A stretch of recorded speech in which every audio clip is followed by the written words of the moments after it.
Hey everyone, this is the preface and introduction to The Short Introduction to the Political Legacy of Castoriadis by Yavor Tarinski. Edited and prefaced by Mark Mason. It was published in the year 2020 by a publisher called Aftolexi, which is Greek, I believe.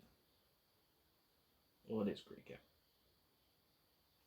Greek publisher. Preface. Autonomy and the fraudulent self. Quote, I am what is mine. Personality is the original personal property. End quote. Norman O. Brown. The specter of global plutocratic rule is maintained by a system of social reproduction controlled by wealthy capitalist elites. Social reproduction is that process by which the passive mentality of the working class is maintained across generations by institutions which claim to educate and inform. The state-run schooling system indoctrinates the young into the cage of the obedient citizen. The state is controlled by the capitalist oligarchy, and thus capitalist elites control what is labeled education, a misnomer. A fraud is perpetrated upon the young. A few children among the many resist. Control of adults begins with disciplining the unruly child, and all children are unruly. Every child born free, every adult enslaved. As Castoriadis reminds us, elections are forms of slavery masquerading as democracy. Government is a masquerade. Schooling is the fitting of the false mask upon the unwary child. The child becomes the adult wearing a mask of false civility and false autonomy. The notion of the working class is a social construct created and manufactured to specifications established by the power elite. The autonomy project is the twofold work of undoing the damage done to adults and the creation of autonomous zones for childhood development free from state control. The schooling indoctrination system, in conjunction with corporate mass media, corporate public relations, and the corporate control of all levels of government, creates illusions of democracy. We live under the crushing oppression of capitalist kleptocracy. The police are hired to use physical violence to maintain the system of capitalist private property and private wealth. School teachers are hired to use psychological violence to indoctrinate vulnerable children. Schooling is child abuse in the schoolhouse for the purpose of preparing children for a lifetime of adult abuse at the workplace. Abuse of power is normalized. Abuse of power is forcefully ubiquitous, unexamined and unthinkable, perniciously invisible. There is nothing normal about normal. Inversion. It is no small matter that Castoriadis was a psychoanalyst concerned with the operation of public opinion in the social mind as well as the mind of the individual. The shift from social organization characterized by hierarchy to social organization characterized by direct democracy entails a massive invisible transformation of consciousness not achieved through the accumulation of facts alone. The psychological trajectory from childhood will to autonomy that is derailed by coerced infantilization, followed by the work of the adult to rediscover autonomy, reintegration, recovery of self, is manifested by the reappearance of active political agency, dangerous presence. Quote, the personal is political. Quote, the politics of experience. Quote, freedom from the known. Quote, apocalypse and or metamorphosis. End quote. Quote, journey to Ixtlan. Quote, the reenchantment of the world. Quote, Koyaanisqatsi. End quote. Imaginary hegemony,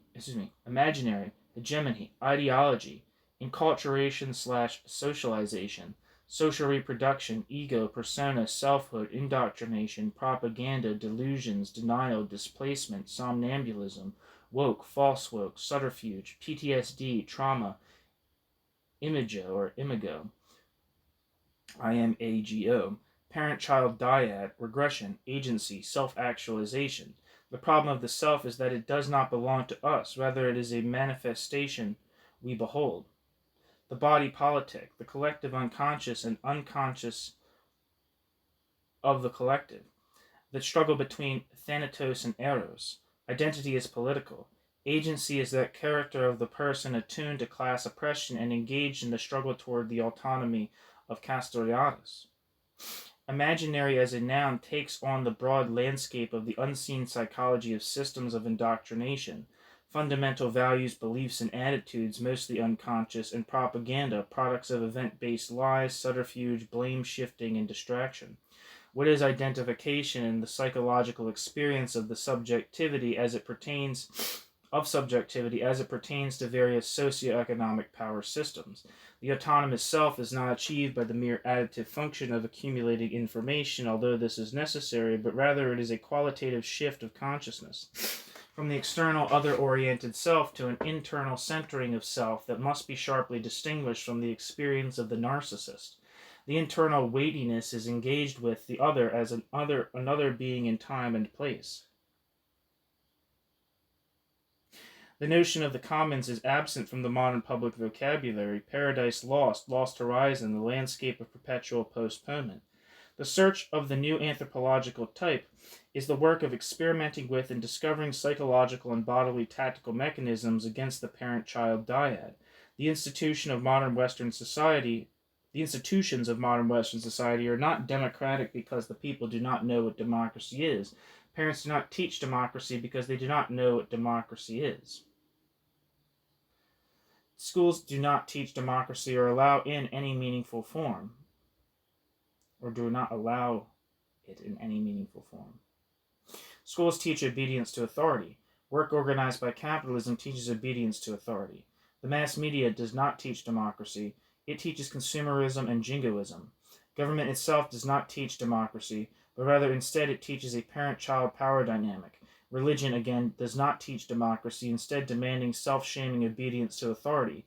All domains of modern society demand and reward the infantilized careerist or cynical opportunist who actively selects between dollar secularism and theocratic delusions. The anarcho-therapeutic value of a great variety of autonomous zones should not be ignored. The autonomy project imagined by Cornelius Castoriadis forms the foundation of struggles towards a true egalitarian cooperative society. In his contributions to our comprehension of the dynamics between the individual and the polis, Castoriadis exhumed insights about the psychosocial landscape modulated by direct democracy. These important ideas are accurately, sensitively, and courageously, and with scholarly clarity, brought to us in the pages below by Yavor Tarinski. Such work bears witness to the modern human crisis, manifest in the urgency to reveal profound truths about the breathtaking, brutal betrayal of the young. It is with great irony that Socrates was condemned to death on the false charge of having corrupted the youth of Athens. Out of the work of Cornelius Castoriadis, we recover the lost truth of the oracles of Delphi, life out of balance. Mark Mason, April 2020. End of preface. Introduction. The essays that compile this short book have been written in the last couple of years, but only recently I took the decision to gather them together into a pamphlet. I decided to do so in order to present my subjective view on the political legacy of Cornelius Castoriadis in the 21st century, since I believe that his thought is already influencing a significant amount of social movements and struggles across the world. But nonetheless, I cannot but notice that Castoriadis has remained relatively neglected compared to other political thinkers and philosophers. Because of this, I have dedicated several essays on his importance, which I now present in a more systematized manner in this publication. I have thought on compiling these texts into a pamphlet in the past, but the main reason to finalize it at this particular moment is the COVID-19 pandemic and the fact that half of the planet has been placed under a quarantine. I finally found the time to revisit this old idea of mine. Simultaneously, now is the right moment for 3 ebooks to be published, as most of us have plenty of time because of the quarantine, and we should use the maximum of this time to educate ourselves. It is in such moments that the limitations of capitalism and state management have been exposed, and we should indulge into alternative visions and political projects. We should patiently arm ourselves with knowledge and visionary thinking. I would like to express my gratitude to Ioana Maravalidi for introducing me to the work of Castoriadis 10 years ago. Then a huge thank you to Mark Mason for editing and prefacing this publication, and to George Chelibiev for the design of the current publication. Also, I have to thank David Ames Curtis for the help he provided in my first steps into the philosophy of Castoriadis and the books he suggested I should begin with this journey. I would also like to thank all of those who have helped me directly or indirectly to develop my political thought. I hope this small book will provoke further interest in Castoriadis' work as well as to political action, since his thinking was always deeply revolutionary.